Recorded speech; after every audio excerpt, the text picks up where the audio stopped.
Hello friends, welcome to more creative. दोस्तों, आज 27 दिसंबर दिन शुक्रवार है। वह हिंदी महीना पूस और कृष्ण पक्ष की द्वादशी है। तो चलिए शुरू करते हैं आज की बड़ी खबरें। यदि आपको खबरें पसंद आए तो वीडियो को लाइक जरूर करिएगा और आप हमें प्रदेश के किस जिले से देख रहे हैं कमेंट बॉक्स में जरूर बताइएगा। दोस्तों, यदि आप चैनल पर नए हैं तो चैनल को सब्सक्राइब कर बेल आइकन पर क्लिक कर दें ताकि अगला वीडियो आपको शीघ्रता से मिले। आप हमारे फेसबुक और इंस्टाग्राम पेज को फॉलो जरूर करें, इसका लिंक डिस्क्रिप्शन में दिया गया है। दोस्तों, मोहन कैबिनेट ने किसानों को दिया बड़ा तोहफे में किसानों को मिलेगी अब बोनस राशि।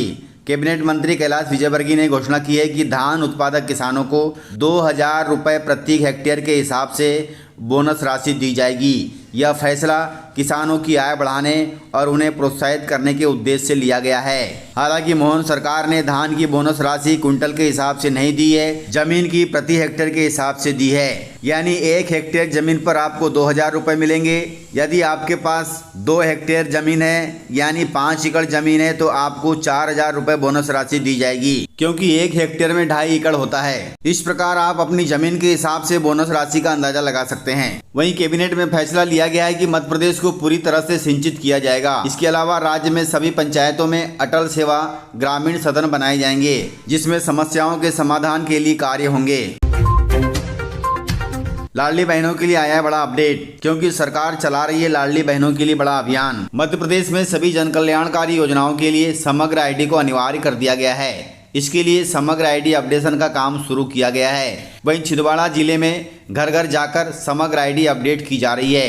नगर निगम के अधिकारी बताते हैं कि सरकार की मंशा है कि लाभकारी योजना से कोई भी वंचित न रहे। इसे देखते हुए समग्र आईडी को अपडेट करने का अभियान शुरू कर दिया गया है। प्रदेश के अन्य जिलों में भी कुछ ऐसे ही हाल हैं। राज्य में लाडली बहना योजना और अन्य जन कल्याणकारी योजनाओं का लाभ लेने के लिए समग्र आईडी की KYC का काम अभियान पूर्वक चल रहा है। वहीं अधिकारियों के अनुसार जो यह काम नहीं कराएंगे उन्हें क्षेत्र का निवासी नहीं माना जाएगा और पोर्टल पर से हटा दिया जाएगा। ऐसे में महिलाएं लाडली बहना योजना का लाभ लेने से वंचित हो सकती हैं। इसलिए ध्यान रखें, जब भी समग्र आईडी का KYC करवाना हो तो जरूर करवा लें।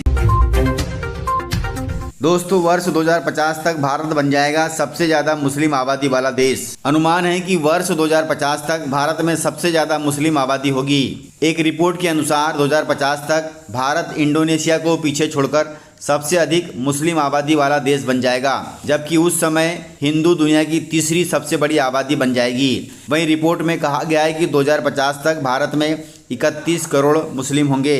इसलिए ध्यान रखें और अपने हिंदू जनसंख्या को बढ़ाएं।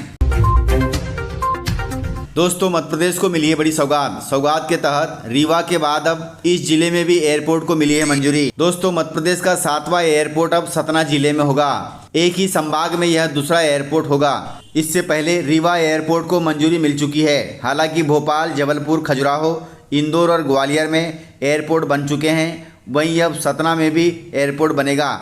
इसके लिए लाइसेंस जारी कर दिया गया है। भारत के उपराष्ट्रपति जगदीप धनखड़ ने ऐलान किया है। ऐलान के तहत उन्होंने कहा कि PM किसान सम्मान निधि में हो सकता है बदलाव। दोस्तों, देश में चल रहे किसान आंदोलन के बीच उपराष्ट्रपति जगदीप धनखड़ ने एक बार फिर किसानों के मुद्दे पर खुलकर अपनी बात रखी है। उन्होंने प्रधानमंत्री किसान सम्मान निधि में बदलाव की आवश्यकता पर बल देते हुए बुधवार को कहा कि देश में अब तक कृषि और कृषि विकास पर पर्याप्त ध्यान नहीं दिया गया है। उन्होंने कहा कि हम किसानों की मदद करते हैं, साल में 3 बार प्रधानमंत्री किसान सम्मान निधि योजना की राशि देते हैं। इसमें और बदलाव की आवश्यकता है। इसके अलावा हमें उर्वरक और सब्सिडी के बारे में भी सोचना होगा ताकि किसानों को राहत मिल सके। इस प्रकार किसानों के हित में उपराष्ट्रपति ने केंद्र सरकार को चेताया है। दोस्तों, रेल टिकट की तरह घर और प्लाट की रजिस्ट्री होगी तत्काल। जैसे रेलवे की टिकट तत्काल होती है, वैसे अब घर और प्लाट की रजिस्ट्री भी तत्काल होगी। इसके लिए मध्य प्रदेश में अगले 3 महीने में लागू होगा नया सिस्टम। जिस दिन स्लॉट बुकिंग होगी उसी दिन रजिस्ट्री भी होगी। दोस्तों, मध्य प्रदेश में अब रेलवे के तत्काल टिकट सिस्टम की तरह घर और प्लाट की रजिस्ट्री के लिए भी तत्काल सिस्टम शुरू हो रहा है। अगले 3 महीने में यह सुविधा शुरू होने वाली है। इसके लिए न तो पंजीयन कार्यालय जाने की जरूरत पड़ेगी और न ही स्लॉट के लिए इंतजार करना पड़ेगा। स्लॉट की औपचारिकता पूरी होने पर फौरन रजिस्ट्री हो जाएगी। हालांकि इसके लिए अतिरिक्त चार्ज देना होगा। यह चार्ज कितना होगा अभी तक यह तय नहीं हुआ है, लेकिन माना जा रहा है कि यह एक्स्ट्रा चार्ज 3,000 रुपये तक हो सकता है। वहीं गोवा में तत्काल रजिस्ट्री के लिए 50,000 से 2 लाख रुपए तक खर्च करना पड़ता है। वहीं छत्तीसगढ़ में भी इसके लिए 25,000 रुपये चार्ज लगता है। यदि ऐसा होता है तो रजिस्ट्री कराने वालों को कार्यालयों के चक्कर काटने नहीं पड़ेंगे। दोस्तों, मध्य प्रदेश में आदिवासी समाज ने बड़ा फैसला लिया है। फैसले के तहत आदिवासी समाज ने अंतरजातीय विवाह रोकने का फैसला लिया है। यह खबर बुरहानपुर जिले से है। बुरहानपुर जिले के आदिवासी समाज ने अंतरजातीय विवाह रोकने का फैसला लिया है। इसके अलावा शादी में दहेज, दारू और डीजे पर भी नियंत्रण लगाने का फैसला लिया है। वहीं प्रदेश में 12 फरवरी को संत रविदास जयंती के दिन आदिवासी समाज का महासम्मेलन होगा, जिसमें समाज की कुरीतियों पर चर्चा भी की जाएगी। प्रदेश का आदिवासी समाज चाहता है कि कुरीतियों को खत्म करना, दहेज प्रथा को खत्म करना, शादी में दारू और डीजे के उपयोग को कम करना, इसी पर बड़ा फैसला लिया जा रहा है, जो कि बहुत अच्छा फैसला है।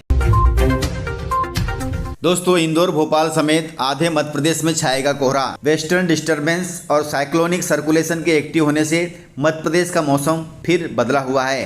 रात के टेम्परेचर में 4 से 5 डिग्री की बढ़ोतरी हुई है और दिन में गिरावट हुई है, जबकि मावठा भी गिर रहा है। वहीं 28 दिसंबर तक ऐसा ही मौसम बना रहेगा। आपको बता दें कि 27 दिसंबर से पूरे प्रदेश में ओले और बारिश का स्ट्रांग सिस्टम रहेगा। आधे से ज़्यादा जिलों में 40 से 50 किलोमीटर प्रति घंटे की रफ्तार से हवा चल सकती है। यह मौसम वैज्ञानिकों का कहना है, इसलिए सावधान रहें, सतर्क रहें। दोस्तों, मुख्यमंत्री मोहन यादव ने की है बड़ी घोषणा। मुख्यमंत्री मोहन यादव ने 26 दिसंबर अर्थात वीर बाल दिवस के अवसर पर भोपाल स्थित गुरुद्वारे पहुंचकर मत्था टेका। वहीं मुख्यमंत्री ने गुरु गोविंद सिंह को याद किया, उनकी शहादत को नमन किया।